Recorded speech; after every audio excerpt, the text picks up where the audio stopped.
بسم اللہ الرحمن الرحیم۔ غزوہ خیبر محرم 7 ہجری مئی 628 عیسوی خیبر کے مقام پر واقع ہوا۔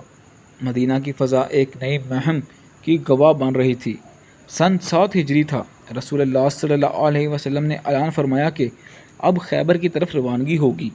خیبر کی سرزمین خیبر مدینہ سے تقریباً 150 کلومیٹر شمال میں واقع ایک زرخیز وادی تھی۔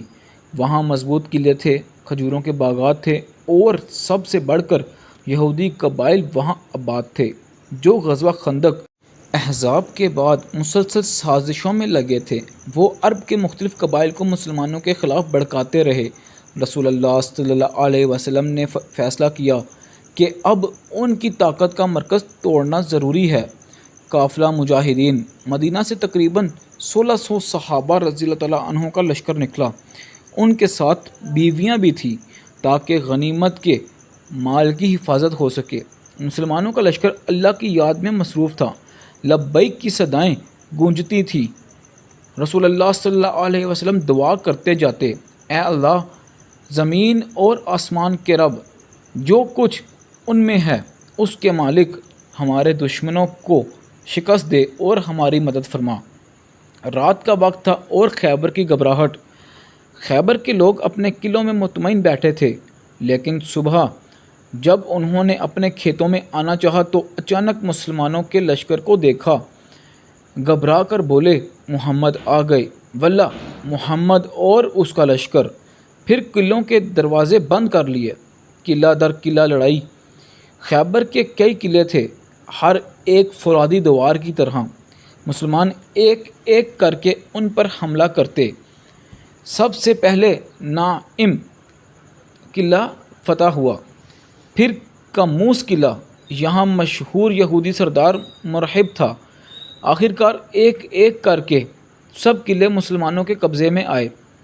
لڑائی سخت تھی، دشمن تیر اندازی کرتے، اوپر سے پتھر پھینکتے، لیکن مسلمان صبر و حوصلے کے ساتھ آگے بڑھتے گئے۔ حضرت علی رضی اللہ تعالیٰ عنہ کا معرکہ۔ جب ایک قلعہ کموس کے سامنے کئی دن گزر گئے اور مسلمان اسے فتح نہ کر سکے تو رسول اللہ صلی اللہ علیہ وسلم نے فرمایا، کل میں جھنڈا ایسے شخص کو دوں گا جو اللہ اور اس کے رسول سے محبت کرتا ہے اور اللہ اور اس کا رسول بھی اس سے محبت کرتے ہیں۔ اللہ اس کے ہاتھ سے فتح دے گا۔ سب صحابہ رضی اللہ تعالیٰ عنہ رات بھر سوچتے رہے کہ یہ سعادت کس کو ملے گی۔ صبح رسول اللہ صلی اللہ علیہ وسلم نے حضرت علی رضی اللہ تعالیٰ عنہ کو بلایا۔ ان کی آنکھ میں تکلیف تھی۔ آپ صلی اللہ علیہ وسلم نے اپنے لعاب دہن سے شفا دی اور جھنڈا ان کے ہاتھ میں دیا۔ حضرت علی رضی اللہ تعالیٰ عنہ قلعے کی طرف بڑھے۔ سامنے مرحب نامی پہلوان نکلا جو لوہے کے دوہری ذرہ میں لپٹا ہوا تھا۔ اس نے للکار کر کہا، خیبر جانتا ہے کہ میں مرحب ہوں، بہادر، آزمودہ میدان جنگ۔ حضرت علی رضی اللہ تعالیٰ عنہ نے جواب دیا، میں وہ ہوں جسے ماں نے حیدر شیر نام دیا، میں جنگل کے شیروں کی مانند ہوں۔ پھر دونوں میں تلواروں کا زوردار مقابلہ ہوا۔ مرحب نے وار کیا مگر علی رضی اللہ تعالیٰ عنہ نے ڈھال سے روکا، پھر ایسا وار کیا کہ اس کی تلوار ٹوٹ گئی۔ حضرت علی رضی اللہ تعالیٰ عنہ نے تلوار کا بھرپور وار کیا، مرحب وہی ڈھیر ہو گیا۔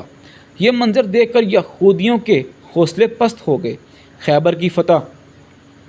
قلعے ایک کے بعد ایک ٹوٹتے گئے۔ بالآخر خیبر مسلمانوں کے قبضے میں آ گیا۔ وہاں کے لوگ معاہدے پر راضی ہوئے کہ زمین وہ کاشت کریں گے مگر نفس پیداوار مسلمانوں کو دیں گے۔ عبرتناک واقعہ۔ زینب بنت حارث کی کوشش۔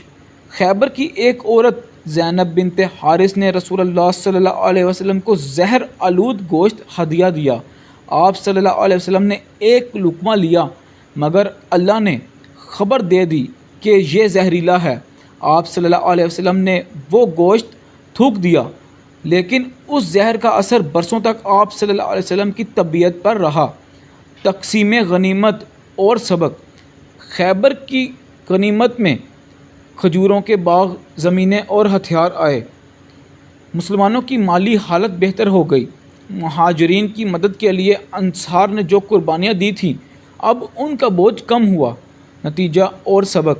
خیبر کی فتح نے مدینہ کے لیے امن قائم کر دیا، کیونکہ سب سے بڑا دشمنی کا گڑھ ختم ہو گیا۔ حضرت علی رضی اللہ تعالیٰ عنہ کی بہادری ہمیشہ تاریخ میں یاد رکھی گئی۔